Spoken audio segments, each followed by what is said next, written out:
So I really wanted to get your honest opinion. Punisher 1 or 2? Punisher season 1. There's only one Punisher. What am I tripping off? I'm thinking about Daredevil, right? Yeah. And he was in Daredevil because 2. of his presence. I wanted to get your impressions of season 1. Of Punisher? Mm-hmm. I think I like Punisher. I like the man. You're making me remember something, man, that I ain't seen in a while, but I kind of like, I'm starting to get comfortable with Netflix formula, on some things. They actually have a formula, even though the same people don't do every movie or every series, but they definitely have a formula. What's his name? John Bernthal? Bernthal's a little small, but he played the part facial-wise, man. I kind of like the backstory. I like his relentless nature. I don't like the fall of heroes all the time. I don't think it's always necessary, but maybe I didn't follow Punisher enough to realize that he had some falls like that. I don't know him that way. Every time I see the Punisher, he's relentless and he's methodical and he wins. Period. I like the backstory they gave him. I like the computer dude that was with him and the story that comes around that. Micro. I like the fact that Punisher stayed focused and didn't succumb to Micro's wife and her needs. I like the story. I think it fell apart at the end for me. I didn't. It fell apart. I think that they didn't use the mystical side of the Punisher. They didn't do anything extra. He's a regular man. There's nothing extra about him in Netflix. So no man could take that kind of abuse. And that's where I drew the line at. It went too far at the end. I like the villain guy that was revealed later too. Billy. Yeah, his friend. For the most part, I think everybody did well. They played their parts well. They drew out the villains. They drew out the heroes well. But I think they pushed the Punisher beyond normal human abilities. He wouldn't have won that final fight, even if he would have survived that room. He wouldn't have won that final fight. He just lost too much. He should have been comatose. And there was no excuse for him to be that relentless. I agree with you. And in the frame of time that they gave us to work with. That's right. They didn't say 2 years later, whatever, after healing, right. He went after him. It was like, he put on the uniform with scars and everything and went after the guy. Right. Impossible. I agree with you. And in fact, what I'm about to say about this program applies to Jessica Jones season 2 as well. Oh, you finished it? Yes. Okay. So you gave us a great premise. You gave us a great story. I like you, I enjoyed the flavor of taking something from the graphic novel and applying it in real world sense. I love that. The Punisher's whole leave me alone persona. I agree. I'm going to focus in on my assignment, my task. Yeah. Because I'm really in another world. I thought they did a great job showing that internally, the way that he dealt with every hardship was by focusing in on his most favorite and most painful memories at the same time. That was beautiful. Well, okay, yeah. But I do agree with you. At the end, they lost me because it was like trying to put a bow on a present that's not quite ready yet. Yeah, it wasn't wrapped properly. Right. I would have preferred that you would have left the season open. That's right, I agree. And came back, had us, anticipating. It takes great writing to do it. Yes.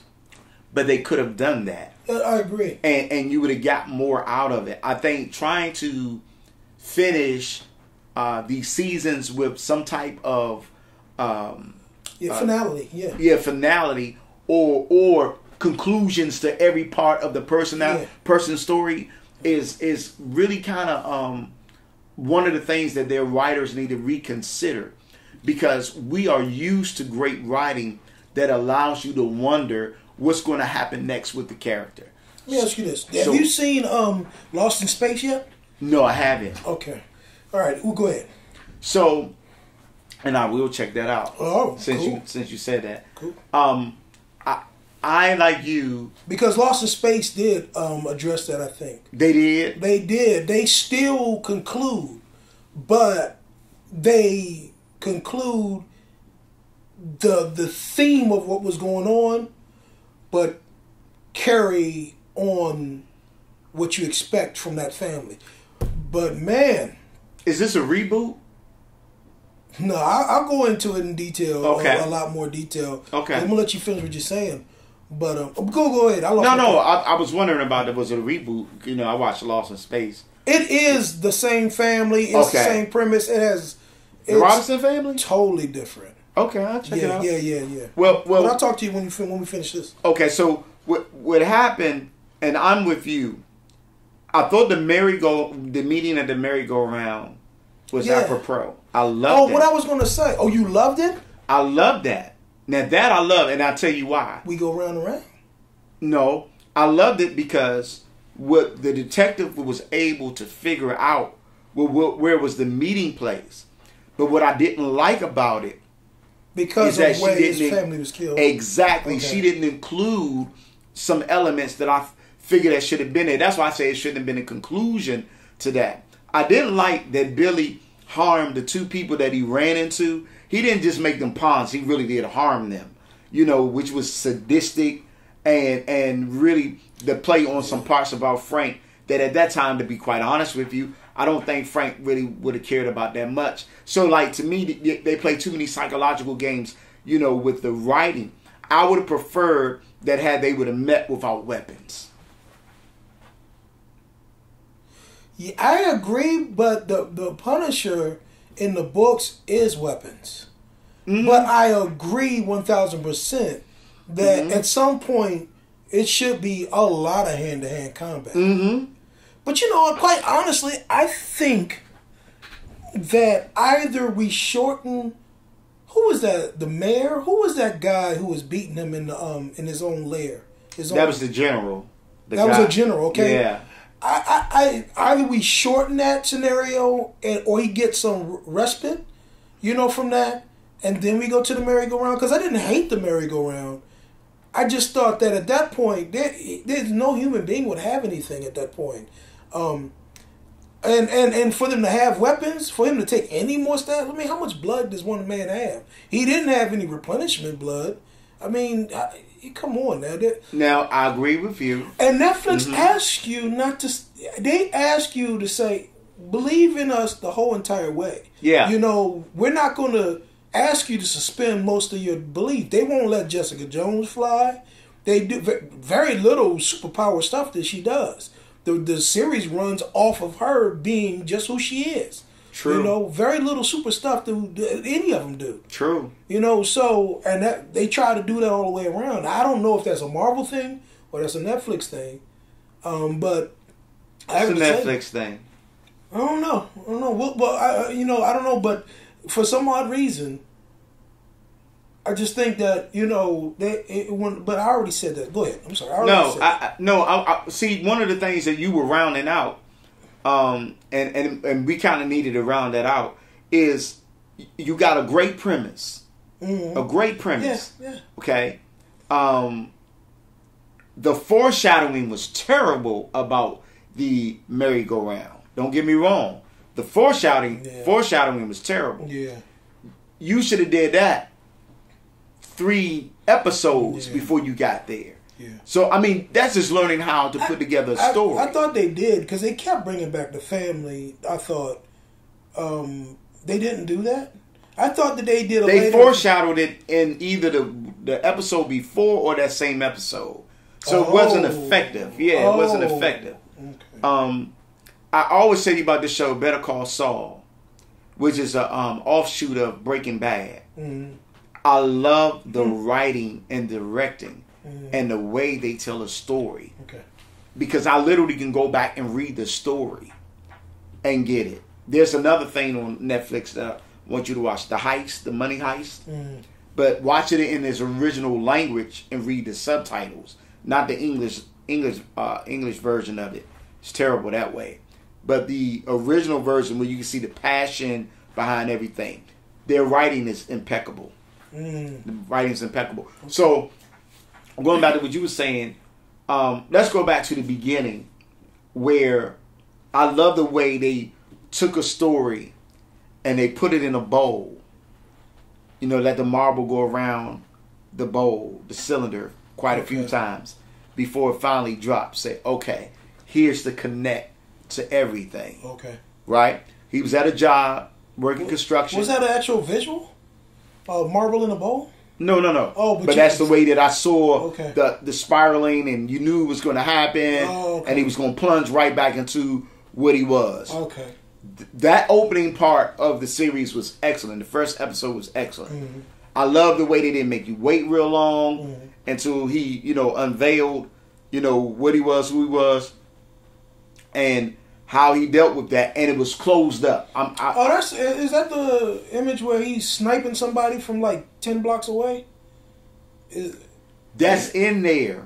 It's part of it. It's part of it. But when he's working at the construction site, the guys that are construction they're hitting the site. licks, Yeah. that are robbing the mobsters. Oh my goodness. And that was. I like that. That was great. That was absolutely wonderful. Yeah. You said that's when they pulled him back in. Yeah, that's when they pulled him back in. As soon as they dropped, you're like, okay, it's no turning off now. Yeah. How did you feel about his friend, Curtis, at the sessions where the veterans got a chance to talk? Oh, the black guy. Yeah. The brother. Yeah. Oh man, he was he reminded me of Captain America's Falcon. A bit. Really? Good. A little bit. I mean, the same type of thing. I hear you. Yeah. But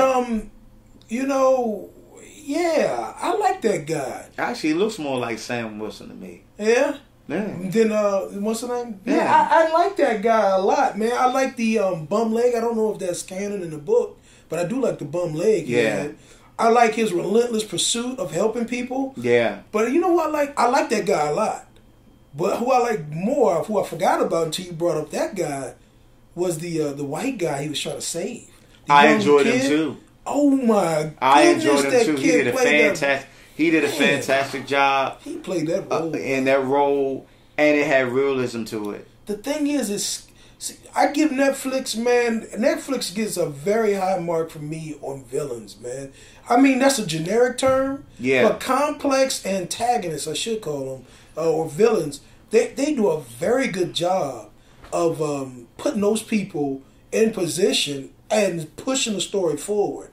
That's one thing that Netflix wins at. That's very insightful. I love the way that you put that term because I love, like you said, I love that character because he brought to light the reality of why the Punisher existed. Well, he sure did. He sure did. He gave a lot more credence to the Punisher. Yes. Than the Punisher did. Than the Punisher did himself. Yeah. And that's really because of Mangle writing, though. Oh, really? You think so? Oh, most definitely. Did you like how the Punisher actually had to talk that kid down? That just, for me, it felt a little unpunisher-like, that he's talking this kid back from the ledge, from blowing up his friend. I'm like, man, the Punisher I thought was so relentless that you blow him up, I'm still going to take you out. Well, one of the things that wasn't to me probable about him as a comic book character was his ability not to feel. Yeah. He enjoys murder for murdering's sake. I don't get that. I got the in the comic book. I mean, you're talking about what you see as a comic book, yeah. But for me, I didn't really get that. I got the same Punisher, but without all of the emotion. He's totally disenfranchised because of what happened. He said, "You guys are going to be relentless at killing my family. I'm going to be relentless at taking you out." That is a very difficult thing to write. It's a difficult thing to write because they don't know how to... Okay, normally the Punisher is depicted as the Terminator. That's right. That's what he's depicted as. To humanize him, like you said, and really get into the fact that he is driven, To humanize him means to separate him from everyone that caused him emotion. Like, the Punisher is not a guy that would have had those conversations with Michael's wife to that level. He wouldn't have done that. Yeah, that's what I'm talking about. I agree with you. That's what I'm talking about. He would have. I can hear him listening in. Yeah. I can hear him going on flashbacks about his wife and all those things. Yeah. And walking away from the scenario. Mm-hmm. But him sitting there and rationalizing, he needed somebody else to intercede and be that. Him enjoying connection. the wine. Huh? Him enjoying the wine. Oh, yeah, man. Was absolutely the wrong character modification. Yes. At that point. I just. It should have snapped. He should have excused himself before it even got there. Yeah. Yeah. I'll take some wine. Yeah. Yeah. Oh, come on, no, you don't. Him throwing a football. But you know what? Now, him throwing the football. But I respect it. Now maybe, but you know what Netflix didn't do? They didn't leave us at the end of the season with the idea that he would ever be that stoic of a person. They never left us with that. So he's still a caring, loving man. Who cares? You know what I'm saying? You're not the Punisher. You're an angry man now. That kid, like you said, that was getting ready to take his friend out, that was the Punisher. He was just playing on the wrong side of the fence. I agree. I think that one of, like, okay, so when we talk about character modification, where they take license, all right, so, like, I go back. Comic book character, the way that I see Frank Castle is simply like this. Frank Castle, that's his name. The moment that you point him in a direction, you can't unpoint him in. That's right. Direction. He's a juggernaut, mentally a juggernaut. He is not going to modify his stance in any kind of way, and he does not care about why you're at his target range, or he doesn't care. Yeah. All I know is that I need to get this particular job done. That's it. Bottom line, and he does not care. Yeah. How it's connected. He doesn't need all of that. That Daredevil season 2, man, the first half of that, when he trapped Daredevil on the roof, I thought I read a comic book where he did that same thing to Captain America, that same type of thing. He's like, Captain, you're in my way. I'm not going to kill you. I'm not going to hurt you because you are the good guy. You're the person I'm trying to fight for. Right. But you can't be in my way. Bottom line. And he was relentless. Cap couldn't stop him. That's the stuff I'm talking about. That's what we're talking about. So we're both in agreement. And he kind of did that in Daredevil too. Yeah. But in his own series, they softened him. And you know what I hate? What people try to do with these stories is this is what they don't understand about these characters right here. Marvel makes them imperfect from the very beginning. Right. You don't need to change what Marvel has made imperfect. Agreed. You need to learn how to get into the ethos That's right. of what it is that they do so that you can understand their makeup and then you fold them out. For instance, him talking in group never would have happened. Never would have. And Jessica Jones either. Why is she in group therapy? That chick doesn't care about that stuff. And she never would have happened. It never would have happened. I don't agree with any of those group therapy sessions. I know it's a plot point or whatever. They don't need that. I think I want to say something about Netflix, man, and how they're writing these stories. I think that it's a formula that Netflix is trying to work out and trying to understand where to go with these characters.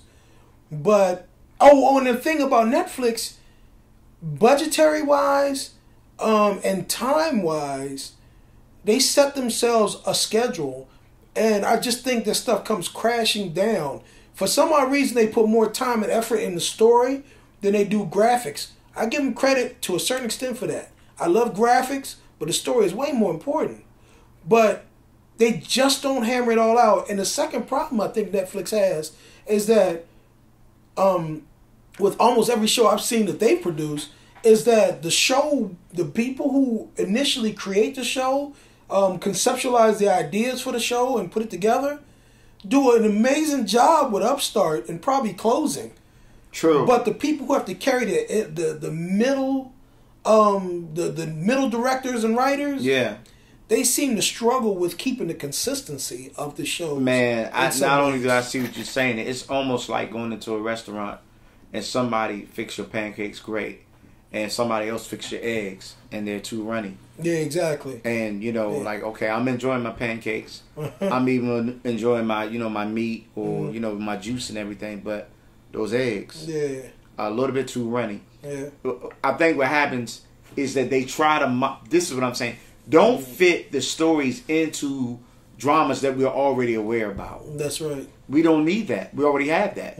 We know what that looks like. Don't include so much comedy in Jessica Jones. Yeah. Don't make the Punisher the dad that throws footballs. Ooh. Oh man, it's a dagger in the heart there, man. And I'm with you. You would have been better off served this way, listening to you. Had Billy ran into Micro's wife. Ooh. And the Punisher then would have had to deal with him outside of that context right there. Billy would have been a very good... Perfect. Very good first half. He was a first half. But they put him up as a kid. And they didn't... He did... It would have been multi-tiered to do that. Because what did you say the guy's name was? Clint? The black guy? Curtis. So he did that with Curtis. But if he would have did a multi-tiered thing with the wife, Micro's wife, and you could have done it. You could have done it just by taking it. Even having Micro. Either way. No, but you took it the direction you had. I mean, it'd have been easy to flip. What you would have done, you would have made the detective and her partner like bounty hunters. Mm-hmm. Like it started off anyway. She wouldn't have had that personal interaction with Billy. Or if you still wanted that personal interaction with Billy, what you could have done was have him show his Eddie Haskell good side to Michael's wife, and then be a bad boy at night with Madani or whatever her name was. Yeah, you could have done that. Madani, that was the detective, right? The detective. Yeah, you could have done that, and it would have actually fit Billy's character because Billy really was a face of the A-Team. Face of what? Face of the A-Team. You don't remember that? Face was the handsome guy on the A-Team. Billy. Yeah, Billy. I see what you're saying. That's all Billy was. He was the face, meaning he was like the chameleon of the team that he was on. He was able to fool Frank all that time. When Frank, see, here's the thing. When Frank questioned, was Billy the person who pulled the trigger on his family? The Frank Castle that we would have known would have already been on him like a bloodhound just for thinking that he was the person who did that. Yeah. And so with that, him thinking that Billy was family. What was the... You know what? I'm sorry. I didn't mean to cut you off. No, but this is my idea. You know what they showed us the Punisher doing? What was it? Punishing himself. Why you say that? I'm thinking about everything that you've already mentioned. Like you said, the beatings that he took. Yeah. Right? Oh, yeah, because punishing himself for letting his family die. Yeah. And the other backdrop, and they mentioned it a little bit, about his Catholicism, about his religion, where it speaks to penance. Oh. It was almost like Frank needed to endure that beating because somehow that beating brought him closer to his memories. Yes. And remember what he said, right? When he was doing that bad beating, like you said, of the general. Okay. He was like, she was like, it's time for you to come join me now. Remember his wife said that. I don't remember. Oh, yeah. He was close to death, He was close to death. Like you said. Mm-hmm. And he was like, no, not now. I'm coming, but not now. And that what drove him to go ahead and beat that man. It was okay. That puts a different light on it. I didn't catch that. Yeah, I didn't catch that. It was penance for. Yeah, his, so they made him punish himself. Yeah. If that's what the writers were trying to do, they don't realize. Well, even with the punishment of himself, he punished himself a lot with guilt and isolation already. Right. So Frank didn't need punishment from the sense of other Catholic believers needed. He didn't need penance the same way. Yeah. Because the Punisher takes the punishment out on other people. Yeah, you know what, and that's what I was saying. If season 2 does that, but now that you mention it, what you just said is that the penance at that point would forgive him, or would put him on an even kill. So he would probably not want to go and do the same punishing that a real Punisher would do. You're right. The whole point of the Punisher was that is not he doesn't take the penance. Everybody else who's evil takes it. That's what you just said. Exactly. And I get you now. I get you now. So, and that's what we were saying from the start. No, but that's what you were saying with the character, and I understood. Yeah, like, that's what it should have been. And you were right, yeah. That's what it should have been. Man, I really wanted to see what, and the other thing about him is that they had him more like Batman, and Bruce Wayne. Everybody seems to write everybody like Batman. And that was just so wrong for him. That's why I don't watch Arrow. Exactly. But he walks right through. The real Punisher just walks through things. Yeah. He's there, he knows everything that's happening, and he did it for a hot second, but then he started losing and not knowing things, and Micro was ahead of him at that time. And I can give a little bit of that stuff, but the Frank Castle we know is not built like that. His fear factor was lost by them softening him up so much in the series. I'm with you. Frank Castle show up, you got a problem. You should. I stopped being scared. I said, "Oh man, he's gonna be nice and gentle on this one." I mean, because you stopped being scared. Frank Castle was supposed to do exactly what you said. But that kid, man, when Billy was telling him, "I don't need you on my team anymore." Wow. He's scared. I didn't know who Billy was at that point. Right. I didn't know Billy was another Frank, but. That kid scared me, man. The fact that he looked at him in his eye, the way he looked at him, and said, "Oh, you getting rid of me?" It's amazing. He scared me. He scared you there. Yeah. How did you feel when he was on the Capitol steps? What happened on the Capitol? When they were passing out the flyers and the police officer came up. Oh yeah. How did you feel? Oh yeah. I was scared for him at that point and for the life of the police officer. That kid played that part to the point where I thought he was one of those type of people that would not back down. I've met people like that before, and I had to back down because it was either him or me. And I'm like, you know what? I got other things to do in my life. You got it, buddy. This is not where I stopped. And that kid reminds me of those type of people. He's scary. The thing about him at that point, I'm gonna tell you what got me. Hold up, did somebody die on the Capitol steps because of that? But I'm gonna tell you, the guy was with him, stopped him, right? No, the guy with him started scaring away. Remember when he started talking to that police officer, right. And he started moving. But remember that guy, when Curtis told him that he had falsified his service record, and that he had not been the ward. That is the Punisher. That was the Punisher. That's what I'm saying. That kid was the Punisher. He was a baby Punisher. To me, if the truth be told, he could have been the final opponent for the Punisher for real, without a doubt. That's what that's I what they would love to see a reach around.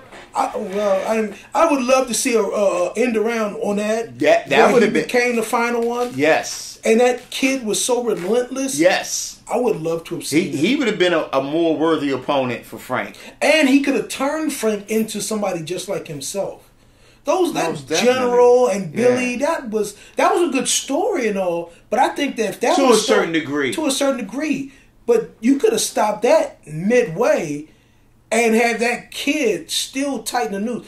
The fact that he put himself out there in the media so fast, I thought was like, man, why are you challenging the world, man? You're going to come to a quick end, man. I didn't catch it like that until you said it. I put it this way, man. Much better Punisher than him. Yeah, much better Punisher.